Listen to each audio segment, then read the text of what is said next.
coração acelerado, boca seca, cabeça fritando, na hora que você vai dormir, com aquele pensamento: e se der tudo errado amanhã? Você já teve isso? Se sim, se você é desse time, a gente vai conversar um pouquinho sobre isso. Meu nome é Denis Pinheiro, eu sou neurocientista e psicólogo. Eu sou a Aline Moreira, psicóloga. Nós dois somos da terapia cognitivo-comportamental e nós decidimos criar esse espaço para falar um pouco dessas situações que nós vivemos. Nós vamos abrir a caixinha preta do e se, não é, O Denis? famoso isso é aquela problematização a respeito do futuro que chega quando a gente quer fazer alguma coisa e pensa no pior cenário. E agora? E o pior é que a gente não só cria esses cenários, mas a gente reage, o nosso corpo reage como se nós estivéssemos vivendo aquilo realmente. A gente Exatamente. sente tem todas as sensações fisiológicas, né, físicas e emocionais daquela situação que nem aconteceu ainda. É como se Exatamente. nosso corpo estivesse deitado numa cama lutando com o leão. Né? Exato. Então é importante que a gente perceba e traduza ali esses pensamentos, essas emoções que nos chegam, para que realmente a gente consiga ver e analisar se aquilo é real ou é algo realmente ali criado pela nossa mente, pela nossa preocupação no nosso dia a dia. Perfeito. E a gente vai falar sobre essa questão da nossa mente, do porquê que a gente às vezes espera o pior acontecer e na grande maioria não vai acontecer de fato. E a gente vai trabalhar aqui algumas ideias, trazer aqui talvez algumas perguntas e reflexões para lhe ajudar. Exato. E o pior é que a gente só cria esses cenários de desastre na nossa própria cabeça. Assim, a gente reage como se fosse verdade e fica muitas vezes deitado na cama, naquela insegurança, pensando, remoendo aquele mesmo pensamento. E aí que entra a neurociência. O nosso cérebro, ele ainda está em processo evolutivo constantemente. Então, para a gente, ele interpreta que essas situações do cotidiano que deveriam ser mais tranquilas como algo, um perigo iminente. Então, pense comigo, o nosso cérebro, né, reptiliano, bem anteriormente, ele pensava em fugir do predador. Hoje em dia, ele fica em estado de alerta, mas sem entender o porquê desse estado de alerta. Então, cabe a você entender por que você está assim. E assim, gente, o nosso cérebro, ele é criado, ele é desenvolvido para nos proteger. Então, ele quer evitar desconforto, ele quer evitar que você vá para a academia, que você coma coisas que não deveria. Então, é nesse momento que você vai fazer com que essa razão surja ao invés da emoção. É isso mesmo. E o nosso cérebro ele vai preferir assumir aquela posição mais crítica, aquela situação mais crítica para garantir a sua sobrevivência. Na TCC a gente chama isso de catastrofização, né? Que é o fato da gente criar um filme de terror na nossa cabeça de uma coisa que nem aconteceu ainda e começar a sofrer por isso antecipadamente. Sim. É imaginar o pior cenário. O que é que pode acontecer no meu trabalho, numa apresentação, em algum momento que determina ali alguma coisa importante na minha vida?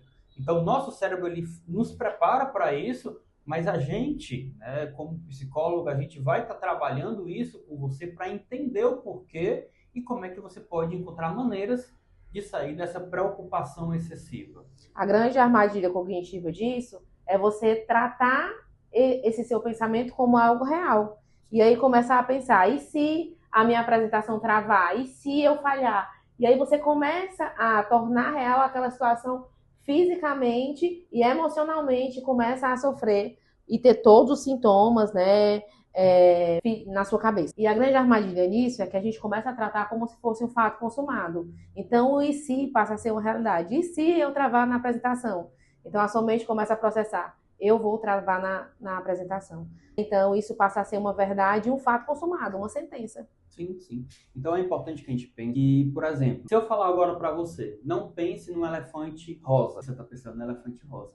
A nossa mente, ela não vai interpretar o que é real do que é imaginário.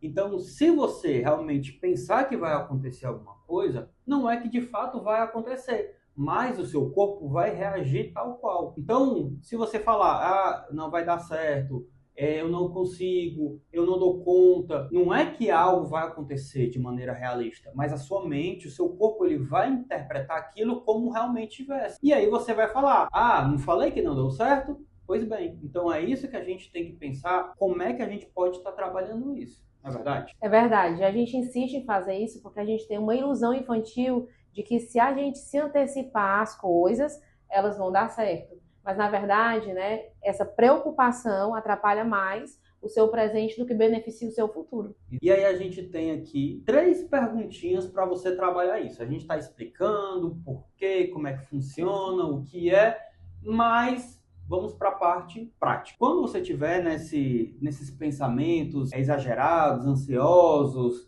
em angústias em relação a alguma coisa que vai acontecer, façam essas 3 perguntas. A primeira delas: que evidência eu tenho de que isso vai acontecer? Será que isso realmente vai acontecer?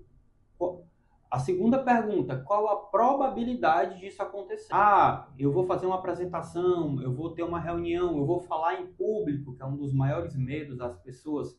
Qual a probabilidade de acontecer esse desastre que está na minha mente de verdade? E uma terceira pergunta é: o que é que eu posso fazer, na pior das hipóteses, se isso realmente acontecer? Eu tenho receio de passar uma vergonha na frente de todo mundo. Ok, se isso acontecer, já pensou nesse pior cenário?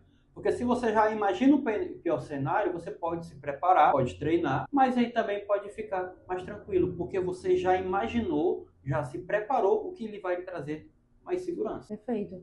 E a gente precisa entender que mudar esse comportamento precisa de treino, né? É um padrão aí de comportamento que precisa ser treinado para que realmente a gente consiga fazer. Então, todas as vezes que você se pegar nesse ciclo de sofrer por antecipação por algo que realmente você está imaginando que não é verdade, que não é um fato consumado, você realmente ter essa prática, né, de fazer essas perguntas e refletir sobre isso, focando basicamente no presente e não sofrendo pelo futuro que ainda nem chegou. Exatamente. E aí, uma quarta e última pergunta: e se acontecer o contrário daquilo que você está imaginando de maneira negativa, mas de maneira positiva? E se acontecer, e se for melhor do que eu imaginava? Você já pensou nisso? Porque geralmente a gente é mais tendencioso para essa questão do negativo, mas se der certo, que tal pensar nisso também?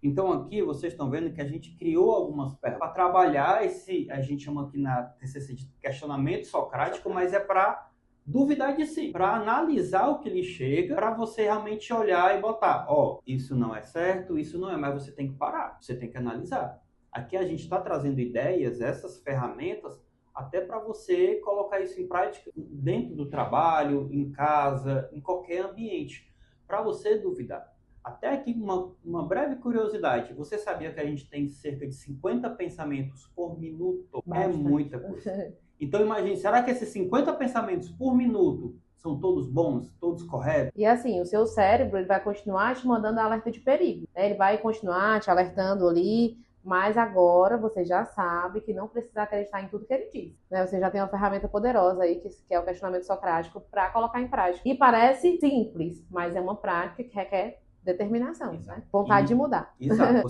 É um exercício, gente. Você não aprende nada de uma hora para outra. Mas aqui, se você dá uma pausa, talvez em outros podcasts a gente pode estar trazendo técnicas de respiração para a gente trabalhar esse momento presente.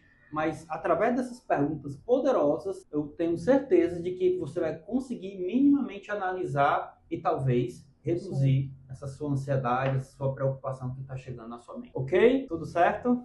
E se esse podcast fez sentido para você, compartilha com aquela pessoa que vive presa em si. Isso. Valeu, pessoal. Até mais. Tchau.